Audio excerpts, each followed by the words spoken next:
Introduction of accounting. आज हम लोग अकाउंटिंग के इंट्रोडक्शंस और अकाउंटिंग के डिफिनेशंस को लेकर के पढ़ाई करेंगे।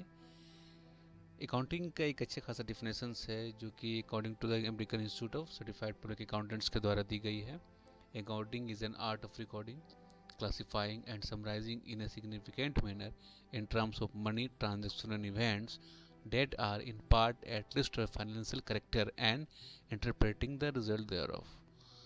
यहाँ पे जितनी बातें सभी लिखी गई सारी एक बिजनेस के संदर्भ में है कि अगर किसी बिजनेस में हम लोग को अगर उसके सारे हिसाब किताब को लिखना हो तो किस तरीके से करना होगा, उसके लिए क्या क्या चीज़ ज़रूरी है, इस डिफिनेशंस में अच्छी तरीके से बताया गया है। और इसके डिफिनेशंस के एक एक चीज़ को हम लोग सही तरीके से समझेंगे। यहाँ पे अकाउंटिंग को आर्ट बतलाया गया है। एक आर्ट बताने के पीछे सबसे बड़ा रीज़न ये है कि ये एक creative skills and creative judgement and skills के आधार पर ये कार्य करता है, इसलिए अकाउंटिंग को आर्ट भी कहा गया हुआ। लेखांकन को एक कला माना जा सकता है क्योंकि इसके लिए रचनात्मक निर्णय और कौशल की आवश्यकता होती है। इसके बाद यहाँ पे अकाउंटिंग को साइंस भी कहा गया है और आर्ट भी कहा गया, जैसे कि हम लोग पीछे पढ़े। आर्ट क्योंकि इसे यह एक ऐसी व्यवस्था से संबंधित है जिसमें प्रथाओं के अनुसार व्यापार लेन देन को रिकॉर्ड करने में मानव कौशल और क्षमता महत्व रखती है। और विज्ञान इसलिए कहा गया है कि क्योंकि एक व्यवस्थित ज्ञान का प्रतिनिधित्व करता है। ये अच्छी तरह से परिभाषित सिद्धांतों के एक सेट पर आधारित है जिसका हर समय पालन किया जाता है ताकि एक विशेष तरीके से लेन देन रिकॉर्ड करने के कारण पूरी तरह से समझा जा सके। मतलब यही है कि अकाउंटिंग एक स्पेशल टेक्निक्स पे है, एक स्पेशल मेथड्स है। इस कारण से ही इसको अकाउंटिंग को आर्ट के साथ साथ एक साइंस भी कहा गया। Accounting is an art as well as science. यहाँ पे हम लोग रिकॉर्डिंग का क्या अभिप्राय है, इस डिफिनेशंस में जैसे रिकॉर्डिंग का जो भी वर्णन किया गया है, इससे इसका क्या अभिप्राय है कि हमें वैसे चीज़ों को रिकॉर्ड करना है जो कि फाइनेंशियल कैरेक्टर हो और उस पर मॉनेटरी टर्म्स भी हो, मॉनेटरी हो, अमाउंट का भी उसमें हो। हाँ, only those transactions and events are recorded in accounting which are of a financial character. These transactions are recorded in the books in terms of money only। अब यहाँ पे फाइनेंशियल करेक्टर का मतलब क्या है? फाइनेंशियल करेक्टर का मतलब वो है कि जिसमें एक अमाउंट का कम से कम हो ही। मतलब जैसे कि किसी बिजनेस में अगर कोई मैनेजर है और काफ़ी दिनों से वहाँ पे काम कर रहा है, कुछ कारण से या कुछ प्रॉब्लम्स हो या कुछ भी हो, वो उस कंपनी को अगर वहाँ से रिज़ाइन करता है तो चूँकि उस कंपनी में वो काफ़ी दिन से एक अच्छे खासे पोस्ट में है और उसके जाने से कुछ ना कुछ बिजनेस में प्रभाव ज़रूर पड़ेगा। लेकिन इस प्रभाव को चूँकि इसमें एक टर्म्स ऑफ मनी नहीं है, इस कारण से इस चीज़ों को हम लोग बिजनेस में शो नहीं कर पाएंगे।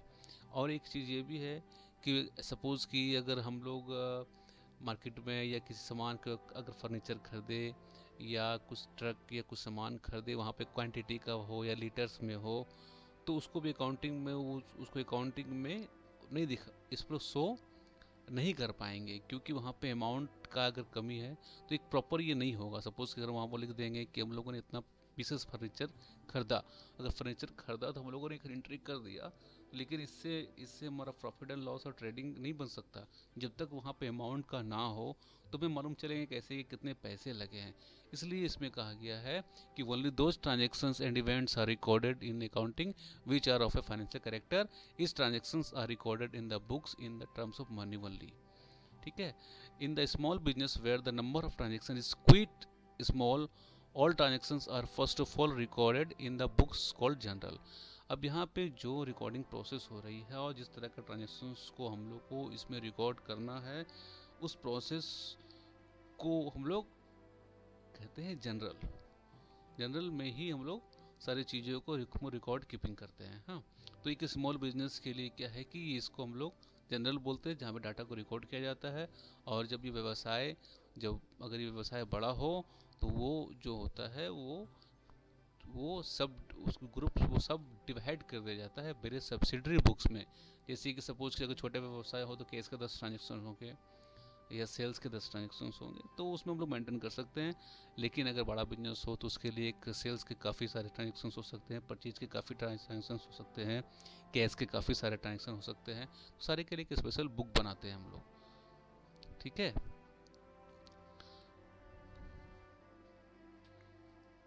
अब इसके बाद रिकॉर्ड कीपिंग के बाद क्या होता है कि रिकॉर्ड कीपिंग के बाद हम लोग को जो भी ट्रांजेक्शन्स को जो भी हम लोग रिकॉर्ड किए, after recording the transaction in journal और subsidiary books, the transactions are classified is the process of grouping the transactions of one nature at one place in a separate account।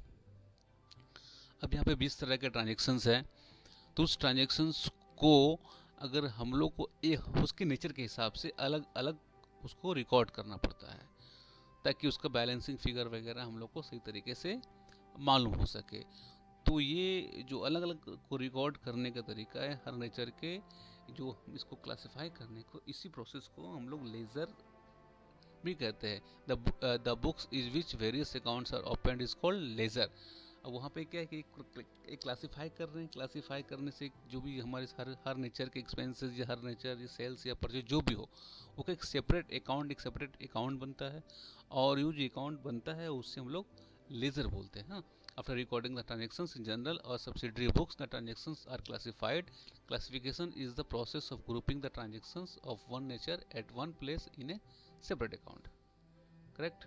अब इसके बाद क्या है कि summarizing is the art of presenting the classified data in a manner which is understandable and useful to management and other users of such data. अब यहाँ पे क्या है कि जो भी इसी के हम लोगों ने पहले तो उसका ये हो गया कि हम लोगों ने उसको रिकॉर्ड किया, उसके बाद हम लोगों ने क्लासिफाई किया। अब उसकी बैलेंसिंग फिगर को लेते हुए हम लोग उसको समराइज़ करते हैं। समराइज़ करने से क्या होता है कि हम लोग उसका ट्रायल बैलेंस, एक profit and loss account, trading and profit and loss account, balance sheet वगैरह प्रिपेयर करने में हमें काफ़ी आसानी होती है। कि स्टेप्स है जिसके थ्रू हम लोग को उसको फॉलो करना पड़ेगा। अगर अकाउंटिंग में अगर हम लोग को ट्रायल बैलेंस शीट वगैरह बनाना है तो एक सही रिकॉर्ड कीपिंग एक रिकॉर्ड करना है, कुछ तरह के ट्रांजेक्शन को रिकॉर्ड करना होगा, ये हम लोग को समझना है। Financial character in terms of money, उसके बाद इसको हर नेचर के अकाउंट्स को उसको क्लासिफाई करना है, उस क्लासिफाई करने के बाद उसको हम लोग समराइज़ करना है। तो ये तीनों स्टेप क्यों किया गया? पहला हो गया कि रिकॉर्ड करना है जो कि फाइनेंशियल कैरेक्टर के डेटा हो, ट्रांजेक्शन्स हो, उसको क्लासिफाई करना है ताकि हर एक्सपेंस हर एक सेपरेट अकाउंट्स के द्वारा हमें उसे बैलेंसिंग फिगर मालूम हो सके, और उस बैलेंसिंग फिगर के सहारे हम लोग टीवी और जो भी हमारा ट्रायल बैलेंस हुआ, balance sheet, profit and loss, trending accounts वगैरह प्रिपेयर हो सके।